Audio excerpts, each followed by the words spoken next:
नमस्कार, नमो बुद्धाय, जय भीम। मैं हूं दीपक बौद्ध और आप देख रहे हैं आपका अपना अम्बेडकरवादी ब्लॉगर। हम बात कर रहे हैं तथागत बुद्ध की 2669वीं जयंती पर, यानी उनका जो त्रिगुणी पावन पूर्णिमा, जो कि देश भर में ही नहीं पूरे विश्व में मनाई जाती है। पूरे विश्व में उसका प्रतीक बुद्ध के 3 गुण, त्रिगुणी यानी 3 प्रकार का, उनका जन्म होना, इसी दिन उनको ज्ञान प्राप्त होना, साथ ही साथ इसी दिन उनको इस दुनिया से चला जाना, यानी निब्बान की प्राप्ति करना। तो बुद्ध की जो त्रिगुणी पावन पूर्णिमा है, इसको देश भर में सबसे बड़ा त्यौहार बौद्धों का इसे माना जाता है। बुद्ध के बारे में तमाम उनकी जो जीवन गाथा हैं, तमाम लोग उनको अपने अपने तरीके से प्रचार प्रसार करते हैं, लेकिन जो देश में अम्बेडकरवादी बुद्धिस्ट हैं वो अलग तरीके से इसको मानते हैं। बुद्ध धम्म में जब तक 22 प्रतिज्ञाओं का पालन नहीं है, तब तक बुद्ध का धम्म सद्धम्म नहीं है।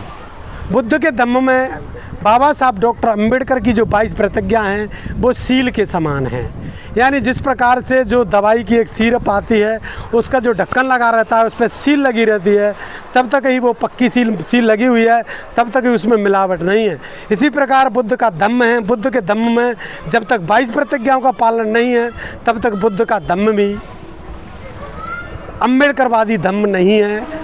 बुद्ध के तमाम जो धम्म की जो गाथा हैं, विदेश की और यहाँ की हीनयान और महायान का जो अंतर है वो विदेश में भी देखा जाता है। यहाँ पर बुद्ध को जिंदा करने का जो काम किया है वो बाबा साहब डॉक्टर अम्बेडकर ने किया। बाबा साहब डॉक्टर अम्बेडकर ने बुद्ध के धम्म को जीवित करने का काम किया। उसके बाद से 22 प्रतिज्ञा दी और बुद्ध के धम्म को आज उनकी त्रिगुणी पावन पूर्णिमा के अवसर पर हज़ारों लोग बुद्ध विहारों में पहुँचे और उन्होंने नमन किया और बुद्ध की उन पंचशील को याद किया और उनकी पंचशील के साथ साथ उनका अष्टांगिक मार्ग, 4 आर्य सत्य, 10 पारमिताएँ, पंचशील के बारे में पूरा देश और दुनिया उनके बुद्ध के बारे में जानती ही है।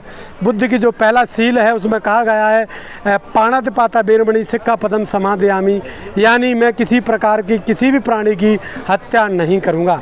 अगर हत्या करते तो फिर भारत में के संविधान में जो धारा हैं उनके तहत उनको जेल जाना होता है। उसके बाद अगर बात करें तो उनका दूसरा जो बुद्ध का सिद्धांत है अदिन्य दाना वेरमणि सिक्खा पदम समादयामि, यानी किसी का ना दिया हुआ धन, यानी मैं चोरी नहीं करूँगा। इसी के बाद उनका आता है कामेषु मिच्छाचारा वेरमणि सिक्खा पदम समादयामि, या मैं किसी के साथ व्यभिचार नहीं करूँगा, किसी की बहन बेटी को बुरी नज़र से, गलत नज़र से नहीं देखूँगा। उसके बाद चौथा सील आता है मूसावादा वेरमणि सिक्खा पदम समादयामि, यानी मैं झूठ नहीं बोलूँगा, चुगली चाकरी नहीं करूँगा, किसी प्रकार का ऐसा कार्य नहीं करूँगा जिसके साथ मुझे जेल में जाना पड़े। अंत में उनका आता है स्वरा मेरी मज्ज पमादिठाना वेरमणि सिक्खा पदम समादयामि। बुद्ध का जो सिद्धांत है सुरा मेरे मज्ज पमादिठाना वेरमणि, सुरा यानी कच्ची पक्की शराब, किसी प्रकार का नशा, ये बुद्ध का सिद्धांत है। इस पर जो भी दुनिया में चला है उसका कल्याण हुआ है। बाबा साहब डॉक्टर अम्बेडकर ने 22 प्रतिज्ञा देकर इस पर एक बड़ी छाप छोड़ी थी, जिसको तमाम लोग मानते हैं। बाबा साहब डॉक्टर अम्बेडकर ने बुद्ध के धम्म को अपनाया। 14 अक्टूबर 1956 को बाबा साहब ने बुद्ध का धम्म अपनाया, लेकिन उन्होंने 13 अक्टूबर 1935 को बाबा साहब डॉक्टर अम्बेडकर ने एक घोषणा की थी कि मैं हिंदू धर्म में पैदा हुआ, ये मेरे बस की बात नहीं थी, लेकिन मैं हिंदू रहकर मरूंगा नहीं, यह मेरी बस की बात है। बाबा साहब डॉक्टर अम्बेडकर ने 14 अक्टूबर 1956 यानी दशहरा के दिन नागपुर की भूमि पर उन्होंने बुद्ध के सिद्धांत को अपनाया। और ऐसे ही नहीं अपनाया, उन्होंने 21 वर्षों तक बुद्ध धम्म ही नहीं, देश और दुनिया के तमाम धम्मों का अध्ययन भी किया था। बाबा साहब डॉक्टर अम्बेडकर के पास 32 डिग्रियां थीं। उन्होंने तमाम जगह से DSc जैसी डिग्रियां प्राप्त की थी। तमाम उनकी ग्रेजुएट, पोस्ट ग्रेजुएट की डिग्रियां, ऐसी डिग्रियां, DSc जैसी डिग्रियां बाबा साहब डॉक्टर अम्बेडकर के पास थी। बाबा साहब डॉक्टर अम्बेडकर की भी प्रतिमा यहाँ पर लगी हुई है। बाबा साहब डॉक्टर अम्बेडकर का जन्म भी आप जानते हैं 14 अक्टूबर। बाबा साहब डॉक्टर अम्बेडकर का जन्म 14 अप्रैल 1891 को हुआ। बाबा साहब डॉक्टर अम्बेडकर का जन्म मऊ छावनी, इंदौर यानी मध्य प्रदेश में हुआ। बाबा साहब डॉक्टर अम्बेडकर की अगर बात करें, उनके पिताजी की जो भूमि थी वो थी महाराष्ट्र के बाबा साहब के पिताजी थे, लेकिन उनकी नौकरी सेना में सूबेदार वो इंदौर की बटालियन थी मऊ, आज उसका नाम अम्बेडकर नगर है। बाबा साहब डॉक्टर अम्बेडकर का जन्म होता है वहाँ पर। बाबा साहब डॉक्टर अम्बेडकर को तमाम यातनाओं का, तमाम जीवन की जो यातना है उनको झेलना पड़ा। इस प्रकार से उनके साथ छुआछूत देखने को मिली। जब उनकी नौकरी छूट गई बाबा साहब के पिताजी की, जब वो चले गए अपने गांव, तो उसके बाद उनको तमाम पढ़ने में दिक्कतें आई थी। मटके से पानी नहीं पीने दिया जाता, ऐसा नहीं है, महाराष्ट्र के अंदर ये तमाम कुरीति थी। बाबा साहब डॉक्टर अम्बेडकर ने उन पर ध्यान दिया, गौर किया। जब बाबा साहब डॉक्टर अम्बेडकर पढ़कर लिखकर तैयार हुए, उन्होंने जब इन चीज़ों को मिटाने का प्रयास किया तो सबसे पहले उन्होंने कालाराम मंदिर, उसके बाद उन्होंने मार तालाब, और उसके बाद उन्होंने जो कुरीति थी जिसको मनुष्य स्मृति कहा जाता था, ऐसी कुरीति और नीति को ख़त्म करने का काम किया। 14 अक्टूबर 1956 को बाबा साहब डॉक्टर अम्बेडकर ने बुद्ध का धम्म दिया।